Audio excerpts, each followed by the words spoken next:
Salve, salve, gente boa! E aí, tudo bem? Seja bem-vindo, seja muito bem-vindo ao canal.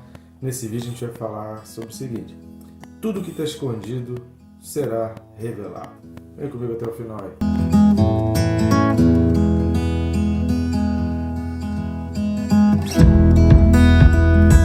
Só que antes, né, querido? Inscreva-se no canal aí, vamos começar o vídeo. Mas antes disso, já clica no botão se inscrever, clica no sininho para que todos os dias você seja notificado. Todos os dias estamos aqui às 6 da manhã trazendo a mensagem, essa reflexão sobre o Apocalipse e agora também no Spotify. Então siga-nos também lá no Spotify, tem as suas facilidades, cada um tem sua facilidade, né? Que o YouTube, às vezes, se você abre o YouTube e fica ouvindo e quer às vezes ver alguma coisa no notebook ou no celular, o vídeo para, né? Então no Spotify tem essa facilidade de você deixar ali em segundo plano e ir fazendo outras coisas enquanto você está ouvindo ali. Então o Spotify tem essa facilidade. Nosso objetivo é sempre estar facilitando a vida daqueles que nos acompanham, né, dos nossos seguidores. E, por favor, querido, não esqueça de comentar, compartilhar e divulgar para geral, como dizem aí os adolescentes e os jovens, né? Divulga para geral, isso aí vamos fazer a palavra de Deus alcançar mais e mais pessoas. Texto desse vídeo, capítulo 1 de Apocalipse, versículo 20. Apocalipse 1:20 diz assim: quanto ao mistério das 7 estrelas que viste na minha mão direita e aos 7 candeeiros de ouro, as 7 estrelas são os anjos das 7 igrejas e os 7 candeeiros são as 7 igrejas. A primeira coisa que a gente precisa perceber aqui, e é uma coisa que vai ficar valendo, eu espero que seja uma informação útil para você olhar a Bíblia de uma outra maneira. Eu, particularmente, eu sou um pouco contra olhar para os números da Bíblia e achar que Deus está preocupado demais com a matemática. Embora Deus fale números, o livro de Atos vai revelar os números da igreja crescendo, isso serve como uma informação para nós de que Deus tem a preocupação e que Deus quer mostrar para nós de que apesar daquele sofrimento, apesar daquela perseguição, a igreja crescia e as pessoas iam recebendo. Um incentivo para nós de que é possível crescer e que Deus quer o crescimento, que é da vontade dele. Então por isso ele mostra aqueles números, ele vai mostrando os números de crescimento. Os números na Bíblia, a gente precisa olhar para os números da Bíblia não apenas como um dado estatístico, mas Deus tem sempre uma informação. Então é um dado informativo, é um dado que vai traduzir um outro objetivo. Então os objetivos de Deus através dos números na Bíblia não se resumem ao próprio número. Então aquele número ele traz um significado, ele traz uma mensagem por trás daquele número. Deus se utiliza dos números para trazer uma mensagem. Então se a gente fica preso demais só ao número, se a gente é como se o número fosse o fim da linha e a gente ficasse girando em torno do número, fazendo conta aí ao ano, entendeu? Então, por exemplo, as 7 igrejas do Apocalipse, tem gente que fica perdido demais, sabe? Fazendo conta, porque essa primeira igreja aqui é do ano tal ao ano tal e já se cumpriu desse ano. Se a gente se prende demais a esse número, é como se o número fosse o fim da linha. E não é o fim da linha. O número é o dado essencial para a gente seguir adiante. O número é uma informação importante para a gente continuar a jornada. Então, a gente não pode se prender ao número e tratar o número como se fosse o fim da linha e como se tudo que Deus quisesse revelar estava no número. Não está no número, está a partir do número. Não sei se está bem claro, mas a ideia é essa. O número não é o final. O objetivo de Deus não é mostrar o número, mas o número é o dado inicial a partir do qual a gente começa a fazer a projeção. Como qualquer planejamento, seja planejamento financeiro, planejamento familiar, seja gestão de qualquer coisa, de igreja, de empresa, você pega os números ali e a partir daquilo você faz as suas inferências, aplicações e toma as suas decisões para seguir adiante. Então, se a gente fica preso demais aos cálculos e ao número, a gente está tratando o número como sendo o objetivo final da mensagem de Deus, e não é. Em lugar nenhum na Bíblia você vai ver isso. E às vezes algumas pessoas se perdem se prendendo demais ao número. Por isso essa questão do número 7, ele traduz muito mais essa ideia da totalidade, do poder completo de Deus, porque lá na frente no Apocalipse vai falar do 666, do número de homem. Então é uma dízima periódica de 6, em que o homem nunca chega a 7. Em nenhuma fase da sua dízima periódica o homem nunca chega a 7, porque 7 é a perfeição de Deus. Então o número de homem é aquele número que tenta se aproximar, e o diabo ele vai sempre querendo se aproximar, ele vai sempre querendo igualar, ele vai sempre querendo imitar.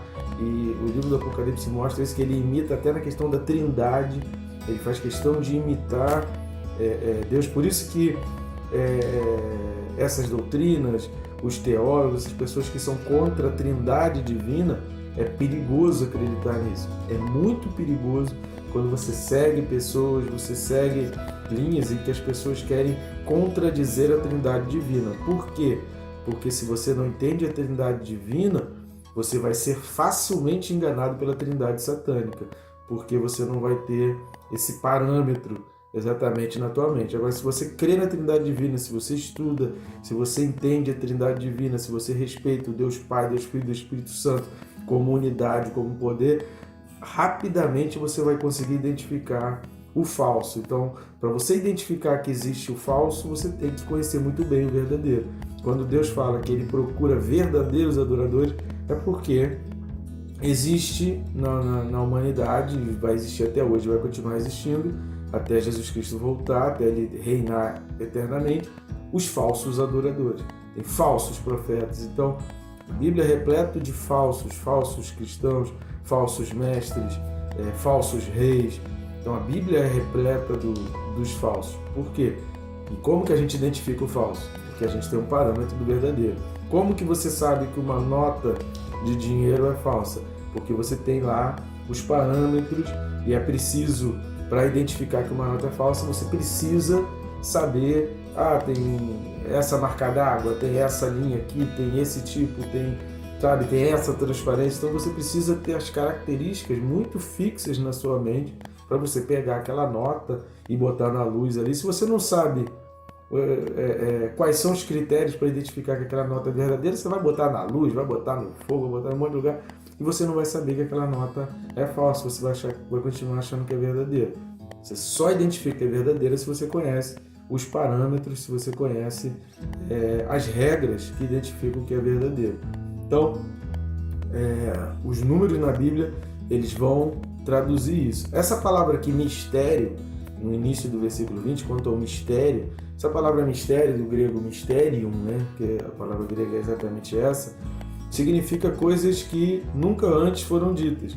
Então, a revelação de um mistério significa assim, olha, eu estou revelando algo que nunca antes foi tratado e que você nunca antes observou. Então, é uma coisa que Deus está mostrando agora que estava ali, mas que nunca antes havia sido mostrado. Estão entendendo? Não é que Deus está trazendo uma coisa nova. Aquilo estava ali, mas Deus está falando para João, eu estou revelando para você, porque isso está oculto até agora. As pessoas não conseguem observar ainda, mas eu estou revelando isso para você agora, que são as 7 estrelas e os 7 candeeiros. Candeeiros, eu vou começar aqui do final. Candeeiros, a gente já falou um pouco sobre isso aí, nos versículos de 11 a 13. Eu recomendo a você ler Êxodo, capítulo 25, a partir do 31, e Êxodo 37, a partir do 17. Vou repetir. Êxodo 25, a partir do 31, e Êxodo 37, a partir do 17. Se você quiser também dar uma lida no primeiro livro de Reis, primeiro livro dos Reis 7, 49. Primeiro livro dos Reis 7, 49. Ou assista também o vídeo aí que a gente falou de Apocalipse 1, do 11 ao 13, que a gente falou do candeeiro. Só para frisar aqui, candeeiro é luz, e luz é para iluminar. E a Bíblia diz que o povo de Israel era para ser luz às nações, e que o povo cristão precisa ser a luz para as nações que o povo de Israel deixou de ser. O cristão é o sal da terra e a luz do mundo. É o cristão que aponta o caminho, o cristão que mostra. O cristão ele precisa ser a luz, ele precisa brilhar, ele precisa estar, né, em cima e não embaixo, escondido. Ele precisa ser mostrado, precisa ser evidenciado, porque é ele que aponta o caminho. Então, quando diz que os 7 candeeiros são as 7 igrejas, está falando que a igreja de Cristo ela precisa ser luz para o mundo, ela precisa ser luz para as nações, ela precisa ser luz para as trevas, ela precisa ser luz para os gentios. Que a estrela, a igreja precisa ser essa luz e ela precisa ser identificada como um farol que brilha à noite no meio da escuridão, e o barco entende que ali tem um lugar seguro quando olha o farol. Assim tem que ser a igreja.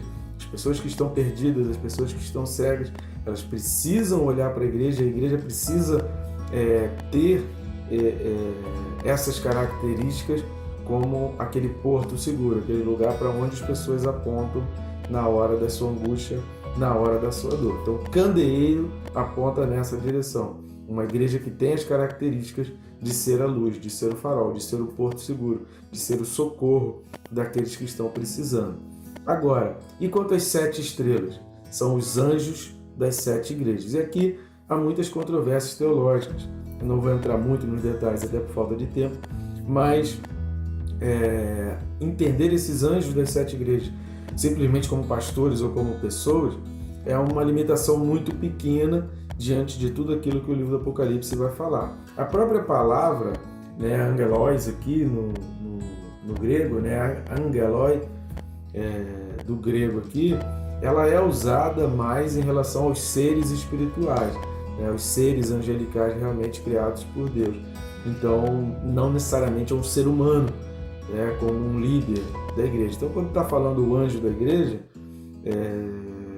não há muito parâmetro para a gente entender isso como sendo o pastor, como sendo o diretor da igreja, mas sim como um poder espiritual que paira sobre as igrejas. Essas 7 igrejas a gente vai observar aqui, a partir do próximo vídeo, a gente vai começar aí na igreja de Éfeso, a gente vai ver que essa dificuldade de entender isso como dispensação de tempo, do ano tal ao ano tal foi uma igreja, depois veio a outra igreja, são fases da história. Eu já cheguei até a pensar e imaginar que pudesse caminhar por essa linha.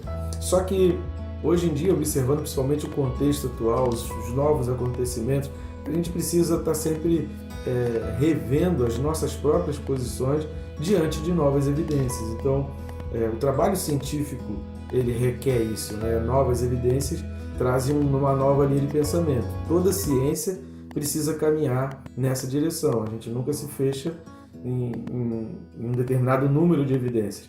Novas evidências trazem um novo pensar. Podem confirmar o que foi dito, o que foi pensado, mas podem apontar de repente numa nova direção e numa nova solução. A ciência trabalha assim. E olhar para a Bíblia dessa forma científica é a gente começar a ver novas evidências. Então, eu acredito muito mais, eu vou trabalhar essas 7 cartas do Apocalipse muito mais na direção apontando que são 7 modelos, 7 tipos de igreja que sempre estiveram presentes e que sempre não, né? A partir do 3º século viriam a estar presentes na vida, né, dos cristãos. A partir ali do 3º século, essas 7 igrejas elas estariam presentes. Então hoje nós vemos igrejas com características das 7 igrejas. Hoje é possível ver cristãos, é possível ver líderes religiosos possuindo as características de uma dessas 7 igrejas. É muito nítido isso quando você começa a observar, e a gente vai ver no decorrer aí dessas 7 cartas, a gente vai observar isso. Provavelmente não vai dar para ser feito, né? Provavelmente não, né? Não vai ter como ser feito versículo a versículo, a gente vai dividir cada carta de cada igreja em alguns números de vídeos, tantos quantos necessários para explicar toda a carta, mas a gente vai analisar a carta por completo, assim como vai ser feito quando a gente estudar as parábolas, né? Porque é perigoso demais você tirar um versículo de uma maneira muito isolada dentro do contexto. Então a gente vai olhar aquele contexto e a gente vai explicando por partes aquele contexto. Mas aí a gente vai observar exatamente isso, que é possível identificar hoje, na atualidade, esses tipos de igreja. Lembrando que na época de João, é porque a gente... carta às 7 igrejas, a gente fica pensando em 7 igrejas como a gente tem hoje. Aí, batista, metodista, adventista. Não tinha nada disso. Na época de João, o que tinha? O que eram as igrejas? Grupos de pessoas que se reuniam em várias casas dentro de uma localidade. Então isso era igreja. Não existia um templo, não existia uma denominação, não existia uma placa, não existia... Então por isso que a dificuldade de entender que está falando de uma pessoa, porque a gente quer projetar o hoje lá para trás. Isso é anacronismo, a gente não pode incorrer no erro de anacronia.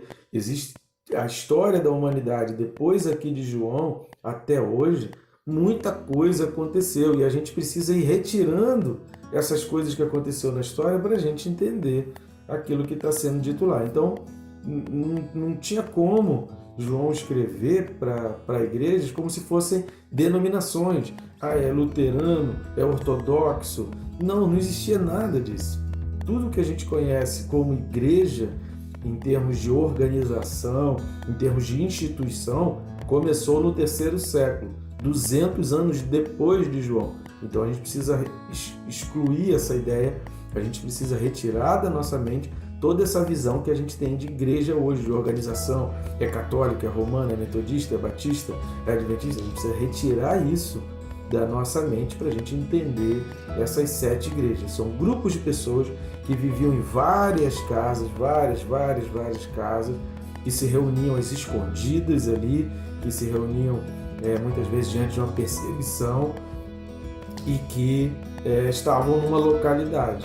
Então, quando fala a igreja, não é um templo, não é uma denominação, não é uma placa, não é uma ordem, é um grupo de pessoas que se reuniam em várias casas, em vários lugares. Então, isso é importante para a gente entender, porque às vezes a gente fica querendo entender o passado com a visão que a gente tem hoje, carregado de um monte de fatos históricos que já foram mudando o rumo da humanidade. Então, a gente precisa ir retirando isso da nossa mente para a gente ir lá atrás e tentando entender.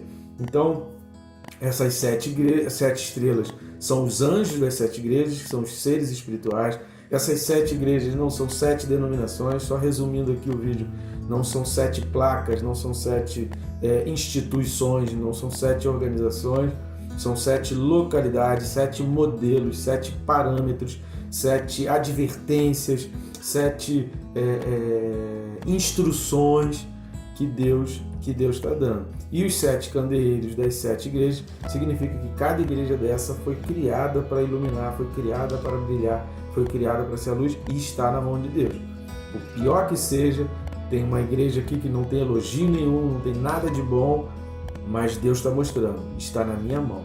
Eu tenho controle, eu tenho domínio de tudo, porque Deus é o Deus que governa a história. O livro do Apocalipse serve para isso, para mostrar que ele não perde o controle, mesmo que aquele que está na mão dele está desobedecendo, está caminhando em desobediência. Tá bom, gente boa? Então tudo que está escondido, um dia vai ser revelado, um dia vai vir à luz, um dia vai ser mostrado.